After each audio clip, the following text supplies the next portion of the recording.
आखिरकार लोबिन हेम्ब्रम ने 7 मई को राजमहल संसदीय सीट से अपना नामांकन दाखिल कर दिया और इसके साथ ही अपनी सियासी गुरु दिशोम गुरु पर अपना दाव भी ठोक दिया है। नामांकन दाखिल करते ही अपने चिर परिचित अंदाज में लोबिन ने कहा कि किसी की हैसियत नहीं है कि वह गुरुजी से हमको अलग कर सके। हमारी पूरी लड़ाई ही गुरुजी के आदर्श को स्थापित करने की है। इस जल जंगल और जमीन की लड़ाई का दिशोम गुरु ने सिंहनाद किया था। आदिवासी मूलवासी अस्मिता की जो हुंकार लगाई थी, हमारी पूरी लड़ाई दिशोम गुरु के उस सपनों को स्थापित करने की है। हम कल भी झामुमो के साथ थे, आज भी झामुमो के साथ ही हैं। हमारी जीत झामुमो की जीत है। राजमहल के इस किले को फतह कर गुरुजी के चरणों में भेंट करना है। कि चंद्रा निर्णय का भी आपके तरफ प्रत्याशी है, निर्दलीय पार्टी से निकाल देगा। हमारा पार्टी से नहीं निकलेगा, माटी से नहीं निकल सकता। और शिबू सोरेन के दिल से नहीं निकल सकता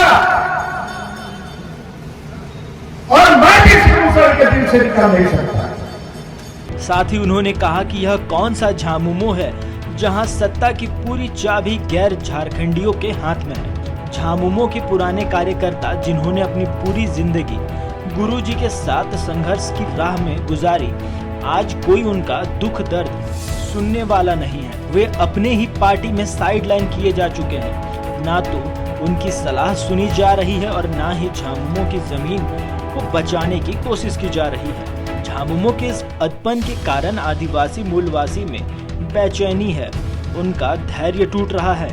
हमारी कोशिश आदिवासी मूलवासियों के उस टूटे धैर्य पर मरहम लगाने की है।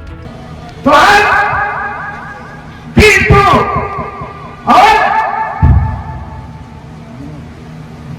पंकज मिश्रा यहाँ सेकेंड मुख्यमंत्री बना हुआ था। यही साहबगंज में कौन नहीं जानता पंकज मिश्रा। आज मुख्यमंत्री पंकज के बारे में हमने बोला पंकज मिश्रा बता रही होगा। दूसरे दिन हेमंत सोरेन हमको बुलाया, हेमंत सोरेन और मेरा चीफ को बुलाने के बाद पंकज मिश्रा इनका दिया। पंकज मिश्रा मर गए। आंदोलन शिबू सोरेन एक बुरा खराब शिबू सोरेन के बेटा और शिबू सोरेन मेरे गुरु है।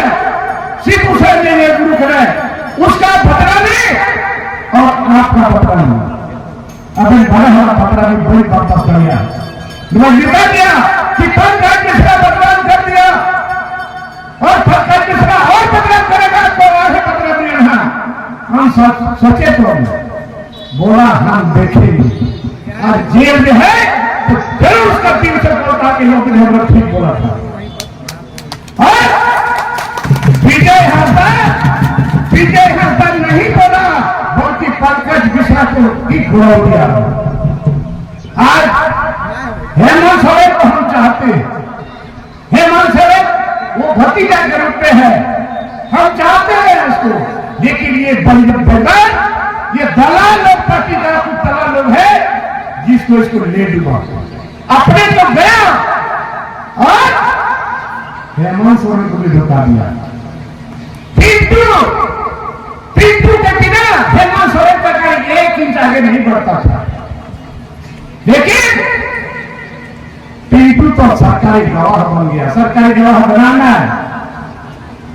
हेमंत सोरेन जेल में रहे कोई दिक्कत नहीं, वो सरकारी गवाह बनाना। दरअसल सियासी जानकारों का दावा है कि राजमहल के किले में लोबिन ने दांव तो जरूर ठोक दिया है, लेकिन यह राह इतनी आसान नहीं है। संताल की सियासत पर नजर रखने वाला हर शख्स यह जानता है कि आदिवासी मूलवासी समाज में दिशोम गुरु की क्या छवि है। गुरुजी उनके लिए कोई सियासी नेता भर नहीं है, बल्कि उनकी पहचान है।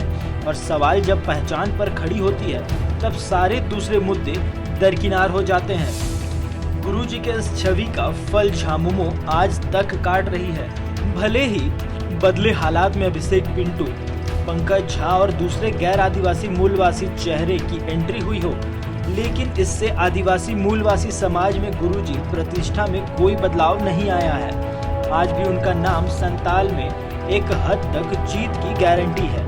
और लोबिन हेम्ब्रम इस तल्ख हकीकत से पूरी तरह वाकिफ है और यही कारण है कि लोबिन अपने को गुरुजी का सच्चा वारिस बताकर आदिवासी मूलवासी समाज में अपनी स्वीकार्यता को बचाए रखना चाहते हैं। लोबिन को पता है कि यदि इस संघर्ष को त्रिकोणीय बनाना है तो इसके लिए गुरुजी की कृपा दृष्टि भले ही नहीं मिले, लेकिन कम से कम विरोधी या गद्दार का टैग तो नहीं मिलेगा। फिलहाल द न्यूज़ पोस्ट में इतना ही।